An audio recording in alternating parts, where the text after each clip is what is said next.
அஸ்ஸலாமு அலைக்கும். எல்லாரும் எப்படி இருக்கீங்க? எல்லாரும் சேஃபாக ஹெல்த்தியாக இருப்பீங்கன்னு நான் நினைக்கிறேன் இன்ஷா அல்லாஹ். நாங்களுமே இங்கே நல்லா இருக்கோம். ஸோ இந்த vlogல நீங்கள் எதை பற்றி பார்க்க போகிறீங்கன்னா என்னுடைய டே இன் மை லைஃப்.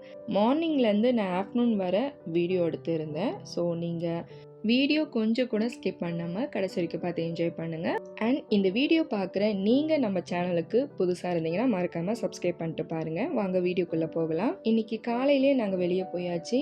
ஏன்னா ஒரு மேரேஜ் ஃபங்க்ஷன். என் ஹஸ்பண்ட் கூட ஒர்க் பண்ணுறவங்களுக்கு இன்றைக்கி மேரேஜ். அதனால் நானே ஹஸ்பண்டும் கிளம்பிட்டோம்.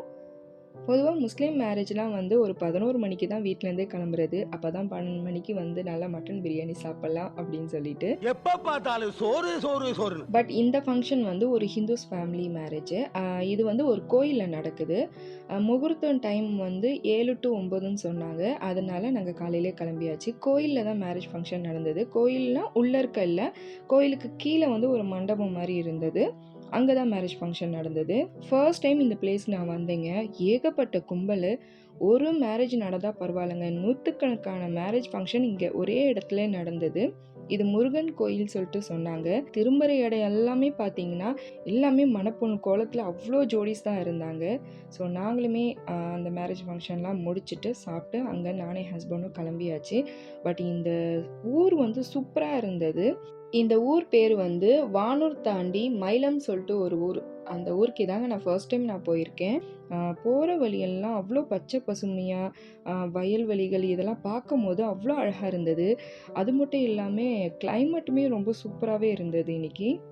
இங்கே ஃபுல்லாக வந்து ஒரு கிராம சைடுன்றதால இங்கே விளையக்கூடிய மாம்பழம், நொங்கு, வெள்ளரிக்காய், தர்பூசணி, பலாப்பழம் இதெல்லாம் விற்றுச்சுங்க ரோட்டில். நீங்களே பாருங்கள், நொங்கு அவ்வளோ கொட்டி வச்சுருந்தாங்க. ஸோ வீட்டுக்கு நாங்களும் நொங்கு வாங்கிட்டு வந்தோம். இப்போ நொங்கு சீசனுன்றதால ரொம்ப கராக்கியாக இருக்குது. இப்போ நொங்கு நம்ம வாங்கினா 3 நொங்கு வச்சுக்கிட்டே வந்து ரூ. 20, ரூ. 30 அந்த மாதிரி இருக்க விலை விற்கிது. இந்த இடத்துல பார்த்தீங்கன்னா 4 நொங்கு வச்சுக்கிட்டு அவங்க வந்து ரூ. 20 தான் சொன்னாங்க.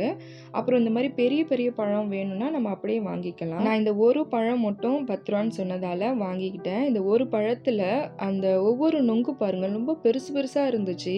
ஸோ அதையும் நான் வாங்கிக்கிட்டேன். அதுக்கப்புறம் வர வழியில் பார்த்தீங்கன்னா நிறைய மாம்பழம் இருந்துச்சு. இது எல்லாமே வந்து கிராமத்தில் அந்த சைடில் வந்து தோப்பில் விளைய வைக்கிறாங்களே அந்த மாம்பழம் வகைகள். இதில் வந்து கல் போட்டு பழுக்க வைப்பான்னு சொல்லுவாங்கள்ல, அந்த மாதிரி இல்லாமல் நல்ல பழங்கள் இருந்தது. ஸோ அதுவும் வீட்டுக்கு நிறையா மாம்பழம்லாம் வாங்கிட்டேன். வர வழியெல்லாம் பார்த்தீங்கன்னா கொஞ்சம் போக போக நல்ல மழை வந்துருச்சு. சின்ன ஆசையாக இருந்தாலும் அது நிறைவேறும்போது வர சந்தோஷம் தனி சந்தோஷம் தான் இல்லை. ஏன்னா என் ஹஸ்பண்ட் கூட நான் லாங் ட்ரைவ் போகும்போது மழை வரணும்னு நான் ரொம்ப நாள் ஆசைப்பட்டேன். பட் அது எனக்கு இன்றைக்கி நிறைவேறுச்சு. ஸோ அடிக்கிற வெயிலுக்கு வந்து பார்த்திங்கன்னா இப்போது இருக்க கிளைமேட் வந்து நல்லா சிலுசிலுண்டு நல்லா இருந்தது. அடிக்கிற வெயிலெலாம் முடிஞ்சு இப்போது கிளைமேட் கொஞ்சம் சேஞ்ச் ஆகிருக்குல்ல, அதை நான் சொல்கிறேன். ஒரு பக்கம் மழை, ஒரு பக்கம் வெயில், அப்படி இருந்தது கிளைமேட்டு. சின்ன வயசில் இந்த மாதிரி கிளைமேட் வரும்போதெல்லாம் வந்து காக்காக்கும் நரிக்கும் கல்யாணம் நடக்கும்னு சொல்லிட்டு ஃப்ரெண்ட்ஸோட சின்ன வயசில் பேசிகிட்ருப்போம். அது உண்மையாக பொய்யான்னு தெரியாது, அதையும் நம்ம நம்பிட்டு வாழ்க்கையில் வாழ்ந்துட்டுருப்போம். ஸோ வர வழியில் ஒரு டீ கடையில் நிப்பாட்டி நானே ஹஸ்பண்டும் டீ குடிச்சிட்டு அந்த மலை சாரலே நனைஞ்சிக்கிட்டே அதுக்கப்புறம் நாங்கள் வீட்டுக்கு வந்துட்டு இருந்தோம். காலையில் இங்கேருந்து வந்து 6:30 கிளம்பணும். வீட்டுக்கு வரதுக்கே வந்து 10 o'clock ஆகிடுச்சு.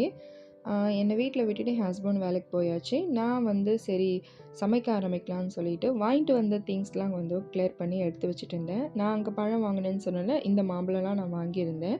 ஸோ அதெல்லாம் வந்து எடுத்து வச்சுட்டு இருந்தேன் வீட்டில். வாங்கிட்டு வந்து இந்த மாம்பழத்தை கட் பண்ணி அன்றைக்கே சாப்பிட்டாச்சுங்க. சும்மா சொல்லக்கூடாது, அவ்வளோ தித்திப்புங்க. எனதோ அந்த மரம் வளரும் போது சர்க்கரை அள்ளி கொட்டிட்டாங்களான்னு எனக்கு தெரியல. மொத்த பழத்துலேயும் அவ்வளோ தித்திப்பு இருந்துச்சு, அவ்வளோ டேஸ்ட்டாக இருந்துச்சு இந்த மாம்பழம். ஏன்னா இது கிராமத்தில் விளையிற ஒரு மாம்பழம்னா சும்மாவா சொன்னாங்க. இது கல் போட்டு பழுக்கலை. ஸோ நல்ல மாம்பழம் அவ்வளோ டேஸ்ட்டாக இருந்துச்சு கட் பண்ணி சாப்பிடும்போது. ஸோ முடிஞ்ச அளவுக்கு இந்த சீசன் முடியறதுக்குள்ளே இந்த மாதிரி ஃப்ரூட்ஸ்லாம் வாங்கி சாப்பிட்ருங்க. அப்பப்போ தான் நமக்கு கிடைக்கும். அப்புறம் நான் வாங்கிட்டு வந்த நுங்குலாம் எல்லாம் எடுத்து க்ளீன் பண்ணிகிட்டு இருந்தேன். நுங்கு ஜூஸ் கொஞ்சம் போட்டேன்.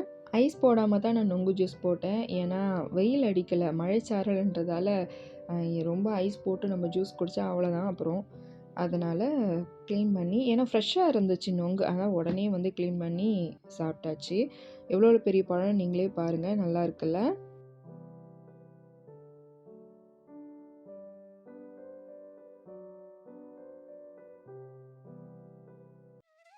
நுங்கு ஜூஸ்க்கு வந்து நீங்கள் அப்படியே ஃப்ரெஷ்ஷான பால் ஊற்றி கூட அரைப்பாங்க. அப்படி இல்லைன்னா பால் காய்ச்சும் போது இந்த மாதிரி ஏலக்காவை நல்லா தட்டி போட்டு கொதிக்க வச்சு அந்த பாலில் நீங்கள் ஜூஸ் போட்டு குடிச்சு பாருங்களேன். அந்த ஏலக்காய் வாசனை வரும்போது அந்த நுங்கு பால் ஜூஸு செம்ம டேஸ்ட்டாக இருக்கும். ஸோ இந்த மாதிரி நீங்கள் ட்ரை பண்ணி பாருங்கள். ஸோ வந்த உடனே நான் கொஞ்சமாக பால் காய்ச்சி ஏலக்காய்லாம் போட்டு பால் காய்ச்சி எடுத்து வச்சுட்டேன். அதுக்கப்புறம் ஒரு 12 மணிக்கு மேலே தான் நான் வந்து ஜூஸ் போடவே ஆரம்பித்தேன்.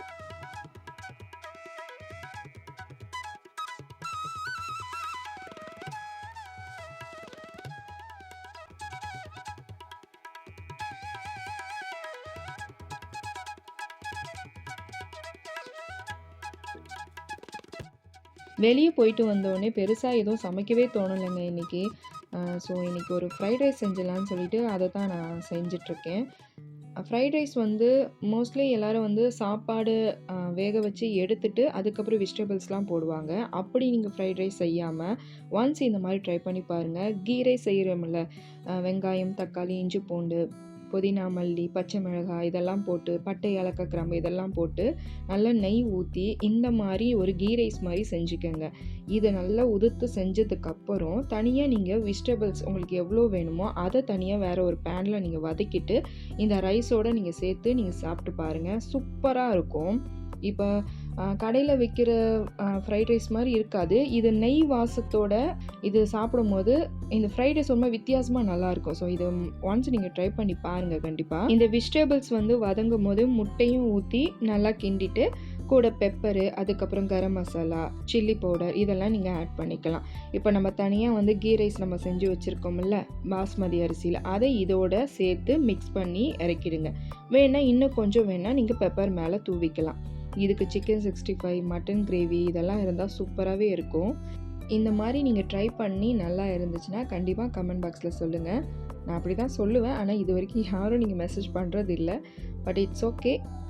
மேபி இந்த வீடியோ பார்க்குற நீங்கள் இந்த வித்தியாசமாக இருக்கிற இந்த ஃப்ரைட் ரைஸை நீங்கள் ட்ரை பண்ணால் எனக்கு கமெண்ட்டில் சொல்லுங்கள். இதுக்கு கூடவே வந்து நான் சைட் டிஷ் வந்து தயிர் பச்சடியும் கொஞ்சம் முட்டை உடச்சி ஊற்றி கிரேவி பண்ணுவோம்ல அதுதான் செஞ்சுருந்தேன். சிக்கன், மட்டன் எதுவுமே இல்லை. ஸோ நான் இதோட முடிச்சுக்கிட்டேன். இன்றைக்கி என்னுடைய லன்ச் சூப்பராகவே இருந்தது. அடிக்கிற மழைக்கு நல்ல சுட சுட ஃப்ரைட் ரைஸ், அதுவும் கீ ரைஸில் ஜாயின் பண்ண ஃப்ரைட் ரைஸ் சொல்லலாம். இதை வச்சு சாப்பிட்டு முடிச்சிட்டேன். இந்த குட்டி விலாக் கண்டிப்பாக உங்களுக்கு பிடிச்சிருக்கும்னு நான் நினைக்கிறேன். இன்ஷா அல்லாஹ் நல்லா இருந்தால் நீங்கள் கமெண்ட் பண்ணுங்கள். அண்ட் தேங்க்ஸ் ஃபார் வாட்சிங். நெக்ஸ்ட் விலாகில் உங்களை சந்திக்கிறேன். அது வரைக்கும் பாய்.